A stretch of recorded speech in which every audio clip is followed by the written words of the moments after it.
Hi అండి. అందరెలా ఉన్నారు? ఈరోజు నుండి నేను ఎవ్రీడే ఒక షార్ట్ వీడియో పెట్టాలి అనుకుంటున్నా. అండ్ ఆ వీడియోలో నా India to UK journey share చేయాలి అనుకుంటున్నా. ఏమంటారు మీరందరూ? మనం అబ్రాడ్‌కి వెళ్ళాలి అని డిసైడ్ అయినప్పుడు చాలా కలర్‌ఫుల్ డ్రీమ్స్ ఉంటాయి. అనిపిస్తది ఫారిన్ కంట్రీలో స్టడీస్ చేస్తూ పార్ట్ టైమ్ జాబ్స్‌తో పాకెట్ మనీ సంపాదించడం చాలా ఈజీ అని.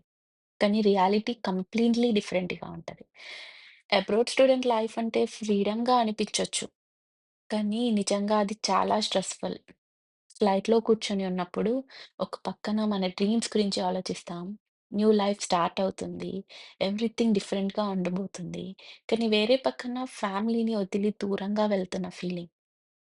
నా ఫస్ట్ ఫ్లైట్ అయితే చాలా ఎక్సైట్‌మెంట్‌తో పాటు పెయిన్ మిక్స్ అయిపోయింది. నా మైండ్‌లో ఒక్కటే ఈ స్టెప్ రైట్ డెసిషనేనా నేను తీసుకుంది? మనం హ్యాండిల్ చేయగలుగుతామా ఈ లైఫ్‌ని అని. ఫ్యూ డేస్‌లో నాకు తెలిసింది అబ్రాడ్ లైఫ్ అంటే కష్టపడి అడ్జస్ట్ అవ్వడం. మన ఎమోషన్స్‌ని కంట్రోల్ చేయడం.